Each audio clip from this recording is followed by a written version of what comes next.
put this on here because it'll drive me crazy and I'll start walking around. So, darkness had overcome me both figuratively and literally that cold, rainy night. As I sat in my plush leather SUV, my heart was heavy, it raced, I felt nauseous, I was so sick. As I stared through the city streetlights into the building, I knew my life was about to change. I could hear his voice, but I couldn't make out his words. He had to repeat himself several times. His patience wore thin. I had heard he was a jerk. As I slid the retainer fee across the cold metal desk, I felt both violated and branded by his words. Seems you're not cut out for marriage, are you? Oh. I was crushed. Tears streamed down my face. I couldn't catch my breath. Every fiber of my being just wanted to flee. I wanted to get the hell out of there. I felt so sick, so dirty, as if I had done something so wrong by honoring myself. As I stumbled back to my SUV, I fell to my knees and I vomited my emotions all over the sidewalk. How could this be? I was meant for so much more, yet I made a choice that had such shame and such pain. I'm Kristie Knights, a psychotherapist, collaborative practitioner in family and civil law, and an executive coach. Today, I want to spend just a few minutes talking about servant leadership and the importance that each of you have in the lives of our community, not only as entrepreneurs, but as women as well. In the time I spent with the lawyer, he had the opportunity to bring comfort to me. But instead, he chose to magnify my weaknesses and to make me feel more disgusted than I'd been in so long. As a society, we've come to this place where we focus on our weaknesses rather than encouraging and uplifting our strengths in each of us. Corporations desire more profits, yet research shows us that there is more measurable profit loss when weaknesses are focused on instead of the strengths that we have within us. The lawyer I mentioned ended up losing a client. As I went through my divorce, I'll tell you he lost 22 other clients because of the way he treated them. Every single one of them, women. None of us were willing to stand up to him at the time. We weren't strong enough. According to one Gallup poll, 20% reported people using their strengths in their chosen profession. So 20% are using their strengths in their profession. So what that tells us, conversely, is that 80% do not. Instead, they or their employer spend an exorbitant amount of money targeting your weakness so you can improve yourself, right? I'm fairly certain that lawyer wasn't using his strengths that day.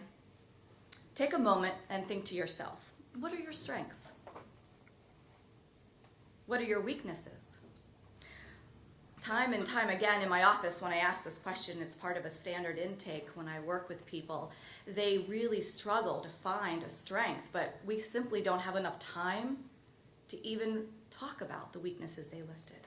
It comes so much easier, it just topples out of our mouths. Effective leadership must accentuate strength, not belittle in weakness. It starts with you as a leader, as a global sister. It starts with each of you to change your leadership style across the globe and get the word out. As leaders in business, you choose the wake you create. You choose your legacy. Today, I will briefly teach you, in the few minutes I have left, the attributes one must possess to emulate successful, strength-based leadership. And you can tell I am so passionate about this because time and again, leaders have pointed out my weaknesses and encouraged me to change as a person rather than my strengths. You must have the ability to convey and hold the vision for another person.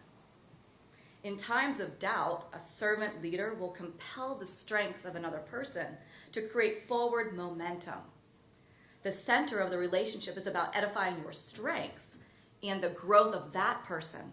Shellie is an example of that day in and day out.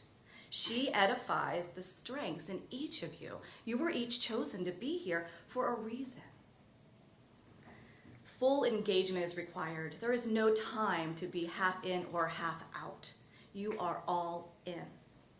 It requires effective and empathetic listening to ensure that the person feels valued and understood, that they have worth in them. As a servant leader, we must be willing to go into the trenches of another person's life with confidence and loyalty. No whispering to our friends, no gossiping, no putting down another person. Instead, you embrace the soul of that person and who they are in all of their brokenness, and you uplift them from inside out. This level of engagement paves the road to healing, awareness, and validation of that person. Now you are submerged in trust and relational growth. A servant leader will challenge a person in a very loving way while walking alongside of them, cultivating autonomy and guiding the emergence of a future leader. What beauty is it when you teach other women, other men, children what you have learned, and then they begin to emulate that by teaching others. I can tell you in my private practice, when someone comes back and says to me, my friend was struggling with anxiety, depression, suicidal thoughts, and I shared with them the skills that you taught me, I get on my knees after that session and thank God. They are emulating true servant leadership.